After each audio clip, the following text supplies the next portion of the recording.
Hi, my name is Patrick Hall, and I am a second semester student here at the University of Florida in the sport management program. And we did our project on FC Dallas, and we met with the VP of operations, Nick Schaefer, and I'll pass it along to John Michael. Hello, I'm John Michael. I am a second semester student here in the sports management program, and I'll kick it over to Nick. Hey, I'm Nick. I'm first year grad student at UF, and I'll pass on to Charles. I am Charles Godwin. Of a couple of semesters shy of completing the program, and we look forward to walking you through our interview with Nick Schaefer of FC Dallas. Hi, for the first slide, I want to cover the sports event, the size and history behind the event. So FC Dallas plays in a soccer-specific stadium in Frisco, Texas. They support Major League Soccer games. They support NCAA Division I and II games. They host the NCAA Division II National Championship game and an NCAA Division I bowl game. They also allow the Frisco Independent School District to play high school football games in the fall. In the stadium, they support concerts. They've had entertainers like Jimmy Buffett and ZZ Top. And it's also the home of the U.S. Soccer Hall of Fame. So in the south part of the end zone, that particular entire section is actually the U.S. Soccer Hall of Fame. Now, for sporting events, the stadium will hold about 20,000 people. In the stands, it can hold about 30,000 for concerts because they use the field to actually put seating. The stadium opened up in 2005, and it's located sort of far north of Dallas, probably about 30 miles or so from city center Dallas. Again, what's unique about the stadium is it's soccer specific. It was built strictly for soccer, although you can see from the slide that they've added additional sports and activities. And the person that we interviewed was Nick Schaefer, who was VP of Operations at FC Dallas and Toyota Stadium in Frisco. So when we were interviewing Nick Schaefer, he defined for us some success parameters for events that take place at FC Dallas. So for any event, and most of them, again, are Major League Soccer games, they have a plan and a strategy that they walk through before the event. They follow the processes that they developed during the event, and then they meet and talk about what went well or didn't go so well after the event, sort of a debrief, if you will. He said it is absolutely imperative to have a clean stadium, especially with COVID. He said the stands, the restrooms, all the facilities have to absolutely be clean. In addition, there has to be a great field of play for sporting events. He does not want the turf to cause an injury to any other players. So they spend a lot of time making sure that turf is in top condition. He said it was essential to have strong security for players, coaches, officials, fans, VIP sponsors, and entertainers, regardless if it was a soccer game, a football game, or a concert. He said it was imperative to have strong ingress and egress crowd control. So can you get in and out of the stadium quickly and not have to wait in lines that are too long in time, so to speak. He said you had to have good planning and procedures for emergency situations like security, medical, and weather situations in North Dallas. I've been there at games where there's been lightning storms that are popped up. There's actually been a tornado that came up. So they have procedures in place, and they review them before, and they activate them during any type of event that's going on there. And so he said that has to go well. The next thing is strong sponsorship support, because sponsorships generate a lot of the revenue for the club. So they want to make sure that the signage is good, that the sponsors are being taken care of, and that everything is clean. They don't want dirty signs in the stadium. They want everything well maintained. The other item was they wanted to make sure they had well-functioning intercom, video graphics, scoreboards, digital signage systems. This is part of the fan entertainment package, and it's used during the events. especially Major League Soccer, to sort of add to the overall fan value proposition. So they want to make sure those things are working well. Also, he mentioned that it's really important to have a strong and adequate IT systems. So if you think about it, the stadium has to have communications before, during, and after games, and these communication systems have to work. Tied to these to these communication systems are security and emergency communications, weather alert, Wi-Fi, point of sale applications. The IT infrastructure is really the heart and soul of all of the transactions and activities that are taking place within the stadium. So, whether it's, the ticket scanning, or it's concessions, or, it's emergency services, you have to have a strong IT system. And he mentioned that he had a couple of dedicated IT representatives that were at the games to make sure that all of the communication networks were up and running properly. The other thing is good fan traffic or traffic movement, right? So you've got parking lots, they don't have, rapid transit. So you've got to get cars in and out of parking lots, got to get people in and out of the parking lots, that kind of thing. So that was important as well. He also said that you had to have strong internal stakeholder support.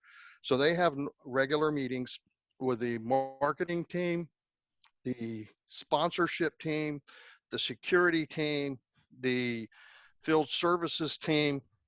They need to make sure that all the recycling, bins are ready to go, and that they're recycling like they're supposed to, that they're implementing sustainability. That's just some of the examples of the internal stakeholders that they want to make sure they meet with beforehand. They make sure they understand what those particular groups have going on in the stadium, and they make sure they pull it all together so it's cohesive. They want to make sure they have well-equipped concessions, and that the concession lines move the way they're supposed to. It generates a lot of revenue. In North Texas, it gets very hot. Water is a big selling item there, in addition to alcohol. So they just need to make sure people are staying hydrated. The other thing is they want to make sure they have good signage, and they have procedures with the ushers to get people to emergency reporting areas. I have been there in the stadium where they have sent off the alarm, and you have to report to certain sections to stay there. Why weather and things like that passes the area. And so these are some of the items that Nick Schaefer identified as important success parameters. Thanks, Charles. So a lot of the primary and secondary planning areas tie in really well with some of the success parameters from this event. For example, safety is the primary concern of every event planner and event organizer. And so safety for fans, for the team, for team officials, for spectators, everybody involved, safety is going to be the primary concern. And some things that go along with that, for example, team security, having hired a third-party security service to come in and make sure that fans don't storm the field or get into locker rooms, those kind of areas. Like Charles touched on, the turf conditions are very important because you don't want players injuring themselves in a match. You also need to keep track of weather conditions like Charles talked about. And so, yeah, when you have a tornado or a thunderstorm come in, you need to stop play. You need to evacuate spectators and players to safe areas in the concourse, just to make sure that they're not going to be injured with any kind of hazardous weather. Yeah, another area of safety that we need to talk about a lot is alcohol consumption, because alcohol is served at sporting events and is one of the main areas that sports venues bring in money from. It can be kind of dangerous once fans have had 2, 3, 4 beers and start to get a little unruly. So crowd management and crowd control are also safety concerns for sports teams. Another primary area of concern for planning is sponsorship approval. As you can see on this slide, we have a partnership with MTX for jerseys.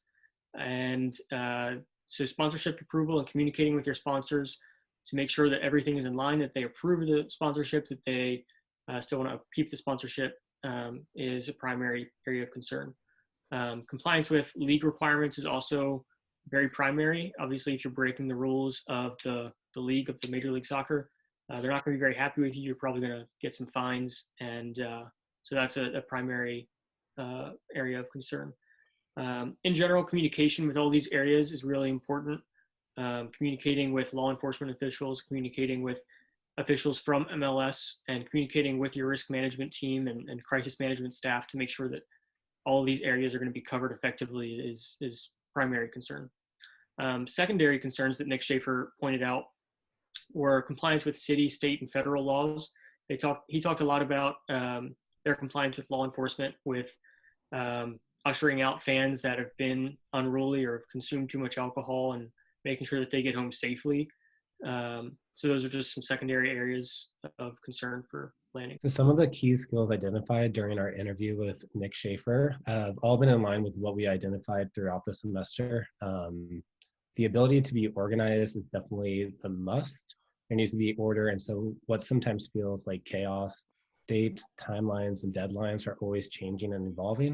And with the amount of moving parts happening at once, any miss can create that domino effect. There's also a strong need for self-sufficiency in this role, the ability to produce results independently while also having a willingness to work in that team atmosphere and be in close relationship is a must. Schaefer also referred to having a go-getter attitude. So that's someone that isn't afraid to go in and get the work that is needed. You have to be proactive in seeking answers to challenges or questions, sometimes before those questions or challenges even arise. And then all that would be insufficient if effective communication wasn't there. The ability to be clear and transparent across all stakeholders, team members, and employees is a must. And then lastly, the ability to have fun in a fast-paced environment is definitely important. The nature of the work that we all currently are in or aspire to be in is fun and engaging. So it's important that that energy is palpable through the staff members and leaders in order to deliver the best experience for all those involved. And then when looking at some key stakeholders, these were kind of alluded to earlier, but looking into security, that again, that is always going to be at the forefront and part of the conversation. And of course, security includes IT and cybersecurity and any parameters around that. Understanding ingress, egress, any weaknesses within the facility, potential threats are always being looked at. Having an understanding of what is going on in the world, within the state of Texas, and within the city itself is always going to be important and ultimately creates a safer space. Working with the transportation department, as we kind of talked to earlier, is crucial. Public transportation to the city that hosts FC Dallas is not always the best. So as parking is going to have to be plentiful, as everyone is going to have to commute to go to these events. Also, marketing and public relations department are always going to have to be in the know of what is going on, so that all the information that is being planned is able to be communicated to the masses. And then concessions is going to be an important part of the operations, as it can be a pivotal part of anyone's experience there. Either poor service, having to wait too long, the quality of food being poor, missing a fork, missing part of the event due to the line will ultimately create this experience that is either great or less than great. And then lastly, that was kind of talked to, is that as the stadium hosts numerous events, it must work in conjunction with other stakeholders like Major League Soccer, NCAA, artists and studio managers, community members when they host graduation, as well as all local municipalities. All present their own challenges as they each have their own requirements and asks. And Nick Schaefer definitely alluded to the NCAA having some difficult conversations, as there's a very streamlined approach to how the NCAA conducts their 89 championships, which is sometimes inconsistent with what the facilities may normally do. So while talking to Nick Schaefer, kind of going off of what John Michael was saying with organization, communication, proactivity, where there's three main points, while giving advice to potential sport managers like us going into our careers or going into different careers that we'd like to go into. So we said one quote that stuck with us was, be the person who knows how to get answers or problem solve. So even if somebody outside of your department or somebody from the community is trying to get a question that's not in your department, instead of saying, oh, I don't know, contact this person, just go ahead and go and ask that person and be the middleman for that, and send that out to the person so they get an easier response quicker.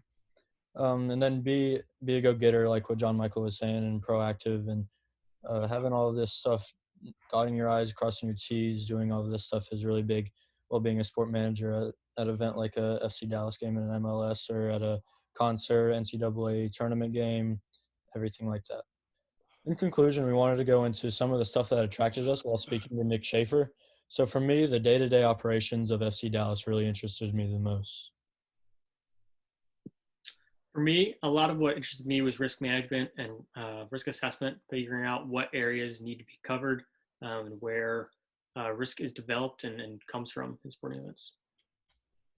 What I found fascinating was the fluidity of the role, being able to communicate and work with different people, not just confined necessarily to your team.